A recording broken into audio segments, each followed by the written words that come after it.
ওমর ফারুক রাদিয়াল্লাহু তাআলা আনহু ঈদের দিন দরজা লাগাইয়া কান্না করতেছেন।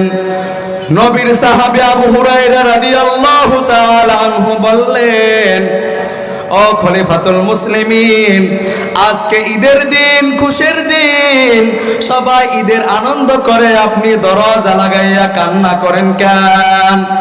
ওমর ফারুক রাদিয়াল্লাহু তাআলা আনহু বললেন, ও ভাই আবু হুরায়রা, আনন্দ তো ওই ব্যক্তি করবে যার কোনো চিন্তা নাই, পেরেশানি নাই, তো আপনার কিসের চিন্তা, কিসের পেরেশানি? ওমর ফারুক রাদিয়াল্লাহু তাআলা আনহু বললেন, রমজান চলে গেল, নামাজ পড়েছি, কবুল হলো কিনা চিন্তা, তারাবির নামাজ পড়েছি, কবুল হলো কিনা চিন্তা, রমজান মাসে কোরআন খতম করেছি, কবুল হলো কিনা চিন্তা, জাহান্নাম থেকে নাজাত পেলাম কিনা চিন্তা। আবু হুরায়রা পাল্টা বললেন, ও খলিফাতুল মুসলিমিন, আপনার নামে তো 10 জনের মধ্যে আপনি একজন। আল্লাহ তাআলা দুনিয়াতে জান্নাতের টিকিট দিয়েছেন, জান্নাতের সুসংবাদ দিয়েছেন, তো আপনার জাহান্নামের টেনশন কেন? ওমর ফারুক রাদিয়াল্লাহু তাআলা আনহু বললেন, যে আল্লাহ খুশি হইয়া আমি ওমরকে জান্নাত দিয়েছেন, সেই আল্লাহ যদি আমার আমলের কারণে যদি আমার আল্লাহ বেজার হয়ে যায়, জান্নাতের টিকিট আবার ক্যান্সেল হয়ে যেতে পারে। কেমন ঈমান, কেমন নেক আমল! আল্লাহর নবী বলেন, লাউ কানা বাদি নাবিয়্যুন লাকানা উমর। নবী বলেন, আমার পরে নতুন কাউকে যদি আল্লাহ নবুয়ত দিয়া নবী বানাইতেন, আমার পরের নবী হয়তো আমার সাহাবী ওমর। অর্ধ জাহানের খলিফা হযরত ওমর দিনের বেলা শাসন করে, বিচারাচার করে, রাতের বেলায় এলাকায় ঘুরে ঘুরে তালাশ করে কার কে হালত, কার কি অবস্থা। দিনের বেলা শাসন করে, রাতের বেলায় মানুষের ঘরে ঘরে, মানুষের কাছে গিয়ে গিয়ে খোঁজ খবর নেয়। খলিফাতুল মুসলিমিন হযরত ওমর এক এলাকায় জঙ্গলের কিনারায়, পাহাড়ের কিনারায় গিয়ে দেখে রাতের বেলায় আগুন জ্বলে, আগুন। ওমর ফারুক রাদিয়াল্লাহু তাআলা আনহু তাকায় দেখেন একটা বৃদ্ধা মহিলা পাত্রে পানি গরম করে, আর তার আশেপাশে কিছু শিশু বাচ্চাগুলো ঘুমায় আছেন। ওমর ফারুক রাদিয়াল্লাহু তাআলা আনহু দূরত্ব বজায় রাখিয়া তাকায় দেখেন একটা বাচ্চা সজাগ হয়ে ডাক দিয়া কয়, মা, ক্ষুধার তৃষ্ণা সহ্য করতে পারি না, ক্ষুধার তৃষ্ণায় কাতর, মা আমাদের খানা দাও। মা ডাক দিয়া কয়, বৃদ্ধা মহিলা বলো, সন্তানের অপেক্ষা করো, তোমাদের জন্য খানা রেডি হচ্ছে। ওমর ফারুক রাদিয়াল্লাহু তাআলা আনহু দূর থেকে তাকায় দেখেন ওই বাচ্চাগুলো ক্ষুধার তৃষ্ণায় মাটিতে গড়াগড়ি করে, গড়াগড়ি করতে করতে ঘুমায় গেছে। ওমর ফারুক রাদিয়াল্লাহু তাআলা আনহু দূরত্ব বজায় রাখিয়া ডাক দেয়া বলে, আম্মা জান, আমি এক আগন্তুক মুসাফির এসেছি, আমি এসেছি কার কোনো সমস্যা আছে নাকি দেখার জন্য। বৃদ্ধা মহিলা ডাক দেয়া কয়, ও যুবককে তুমি, তোমার পরিচয় কি? যুবক ডাক দেয়া কয়, আমি এক আগন্তুক মুসাফির। ওমর নামটা পরিচয় দেয় না। বৃদ্ধা মহিলা বলে, ও যুবক, তুমি এসেছো আমাদের খোঁজ খবর নেওয়ার জন্য, তবে তোমাকে আমি কিছু কথা জানায় রাখি। আমগো দেশের পরিচালনা নাকি ওমর নামের যুবক করে। আমি যদি দুনিয়াতে সুযোগ পাইলে আমি আদালতে বিচার দায়ের করব ওমরের বিরুদ্ধে। আমি যদি দুনিয়াতে সুযোগ না পাই, আমি আল্লাহর আদালতে কিয়ামতের ময়দানে বিচার দায়ের করব। যুবক ওমর পরিচয়টা না দিয়া বললেন, আম্মা জান, সমস্যাটা কি? বলে আজ উমর রাষ্ট্রপতি, আজ উমর আরামে খায় আর ঘুমায়, আমি বৃদ্ধা মহিলা জঙ্গলার কিনারে পাহাড়ের কিনারে কষ্ট করি দীর্ঘদিন যাবত, আমার ঘরে কোনো খাবার নাই, আমি না খেয়ে আছি, আমার সন্তানরা না খেয়ে কান্না করে, আমি সন্তানদেরকে সান্ত্বনা দেই, আমার ঘরে কোনো খাবার নাই। আমগো দেশের পরিচালনা নাকি উমর নামের যুবক করে, আমি যদি দুনিয়াতে সুযোগ পাই, পাইলে আমি আদালতে বিচার দায়ের করব, যদি দুনিয়াতে না পাই আমি হাসরের ময়দানে আল্লাহর আদালতে বিচার দায়ের করব। যুবক উমর পরিচয়টা না দিয়া দৌড়াইয়া চলে গেলেন বাইতুল মাল, অর্থ মন্ত্রণালয়ে। অর্থ মন্ত্রণালয়ে গিয়া আটার বস্তা রেডি করলেন, সাথে একটা লোক গোলাম, নাম হলো আসলাম। আসলামকে বলে, রে আসলাম, আমি উমরের মাথায় আটার বস্তাটা উঠাইয়া দাও। আসলাম ডাক দিয়া বলেন, ও অর্ধ জাহানের খলিফা, আপনার মাথায় আটার বস্তা উঠাবো হতেই পারে না, আমার মাথায় দেন, আমি আপনার গোলাম। হযরত খলিফাতুল মুসলিমিন ওমর ফারুক রাদিয়াল্লাহু তাআলা আনহু বললেন, ও আসলাম, তুমি কি চাও আমি আল্লাহর আদালতে জবাবদিহিতার কাঠ গড়ায় দাঁড়াই? কয় না, চাই না। বলে, তাহলে আমার দায়িত্ব আমাকে পালন করার সুযোগ দাও। রাতের গভীর হযরত উমর আটার বস্তা নিজে মাথায় নিয়া ওই বুড়ির বাড়ি রওয়ানা। রাতের বেলা ওই বুড়ির বাড়িতে গিয়া সালাম দিয়া বলে, আম্মা জান, আপনি একটু ঘরের মধ্যে গিয়া বসেন, আমাকে একটু খেদমত করার সুযোগ দেন। ওই বৃদ্ধা মহিলা এখনো জানে না এই ব্যক্তি হলো সেই ওমর।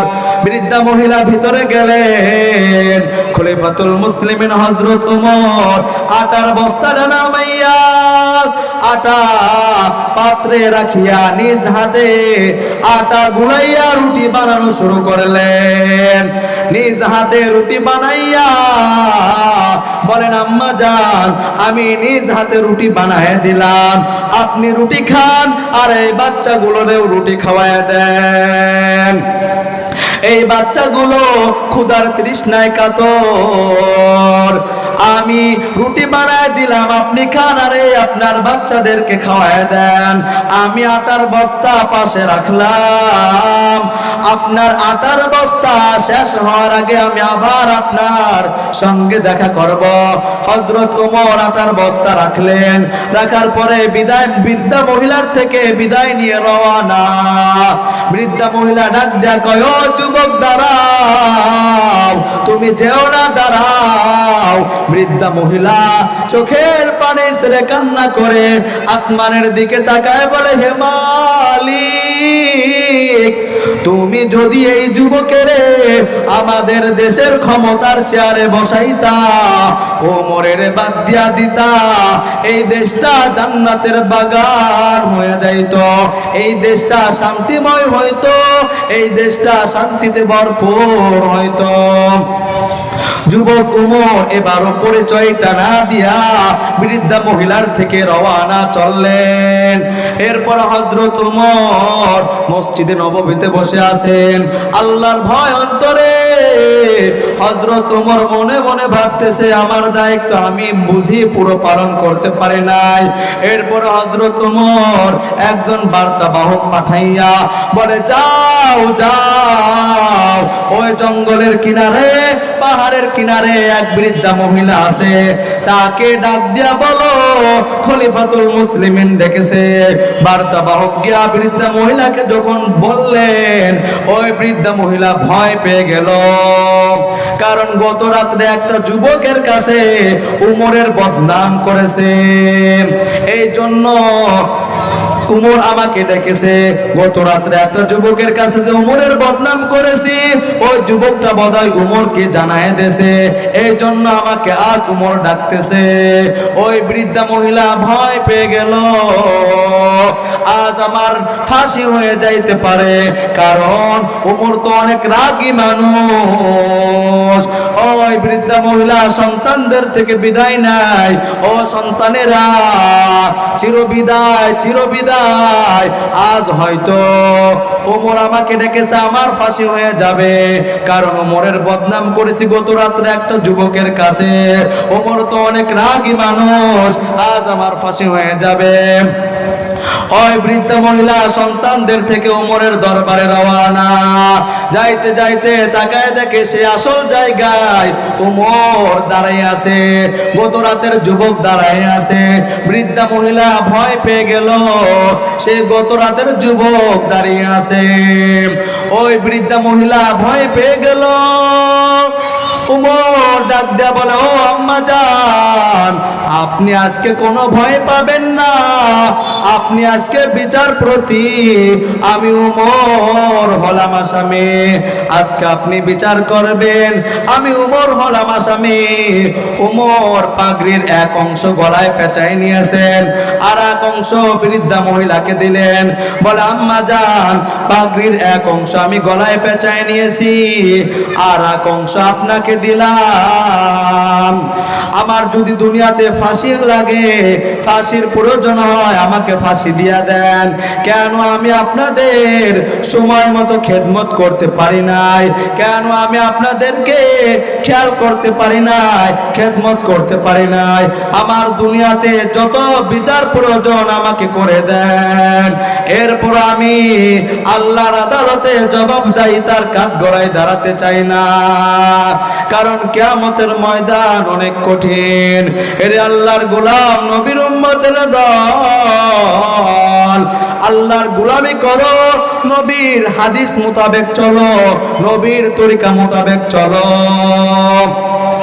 এই দুনিয়ায় আমিও থাকতে পারবো না, আপনারাও থাকতে পারবেন না। এই দুনিয়া থেকে চিরবিদায় নিয়ে গহীন কবরে যাইতে হবে। ওই গহীন কবরে যাওয়ার পর তিনটা প্রশ্ন করা হবে। এক নাম্বার প্রশ্ন, মার রব্বুকা, তোমার রবকে। দুই নাম্বার প্রশ্ন, ওমান দীনুকা, তোমার দিন কি। তিন নাম্বার প্রশ্ন, ওমান নবিয়ুকা, তোমার নবীকে। এই তিনটা প্রশ্নের জবাব তারা দিতে পারবে যারা দুনিয়াতে আল্লাহর গোলামি করবে, নবীর হাদিস মোতাবেক চলবে, নবীর তরিকা মোতাবেক চলবে। তারা কবরে গিয়ে এই তিনটা প্রশ্নের জবাব দিতে পারবে। আল্লাহর নবী বলেন, এই তিনটা প্রশ্নের যারা জবাব দিতে পারবে, কবরটা তাদের জন্য জান্নাতের বাগান হয়ে যাবে। আর যদি ওই কবরে যাওয়ার পর এই তিনটা প্রশ্নের জবাব যদি না দিতে পারি, সাথে সাথে আল্লাহ বলবেন, ওই কবরটা জাহান্নামের সাথে মিলায় দাও, ওই কবরটা জাহান্নামের গর্ত হয়ে যাবে। একটা নয়, দুইটা নয়, 70 থেকে 99টা সাপ কবরের মধ্যে ভরে যাবে। আল্লাহ অর্ডার করবেন, সূর্য এই গুনাহগার নাফরমানের মাথার উপরে চেপে আয়। সূর্যটা মাথার উপরে চেপে আসবে, গুনাহগারের মাথার মগজগুলো সূর্যের তাপে টাস টাস করে ফেটে যাবে। সূর্যের তাপে জমিনটা তামা হয়ে যাবে। ওইখানে আপন আপন বলতে কেউ থাকবে না। ওই কঠিন মুসিবতের সময় সন্তান মা চিনবে না, মা সন্তানের পরিচয় দিবে না। সবাই যার যার ব্যস্ততা নিয়ে থাকবে, সবাই টেনশনে থাকবে, আমার কি হবে। নবীরা পর্যন্ত নাফসি নাফসি করতে থাকবে, আমার কি হবে, আমার কি হবে। আসসালামু আলাইকুম ওয়া রাহমাতুল্লাহি ওয়া বারাকাতুহু। আলহামদুলিল্লাহ, আলহামদুলিল্লাহিল্লাযী জাআলা আশ-শামসা ওয়াল কমারা বিহুসবান ওয়ান নাজমা ওয়াশ-শাজারা ইয়াসজুদান وفضل زمانا على زمان كما فضل مكانا على مكان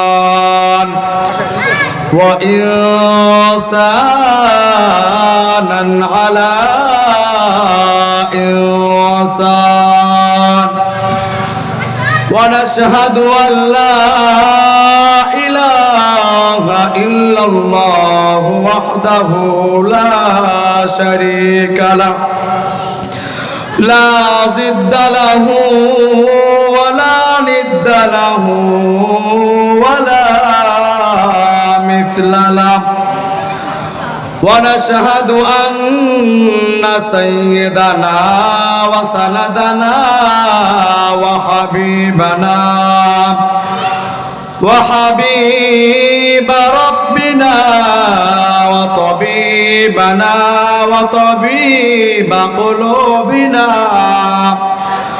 وطبيب قلوبنا ومولانا محمدا عبده ورسوله صلى الله تعالى عليه وعلى آله وأصحابه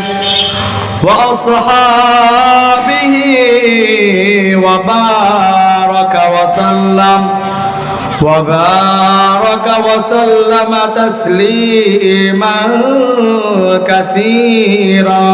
كثيرا الذي أرسله الله تعالى بالحق بشيرا ونذيرا وداعيا إلى الله بإذنه وسراجا منيرا أما بعد فأعوذ بالله من الشيطان الرجيم بسم الله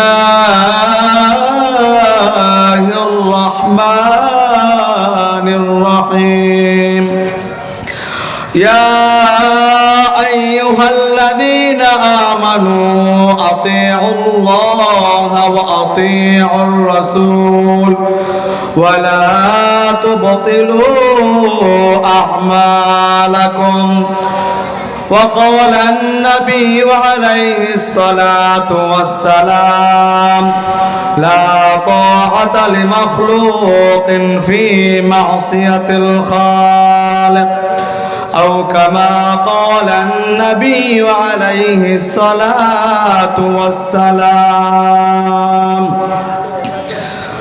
ऐ बंदे खुदा चाहोगा रन की मुलाकात ऐ बंदे खुदा चाहोगा रन की मुलाकात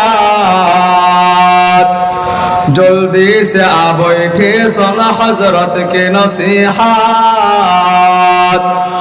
जल्दी से आस बैठे सुन हजरत के नसीहत मकबूल तो है शाहजहां काबिल तो बहुत है मकबूल तो है शाहजहां काबिल तो बहुत है आईना के मानंदे तो नहीं दिल तो बहुत है आईना के मानंदे तो नहीं दिल तो बहुत है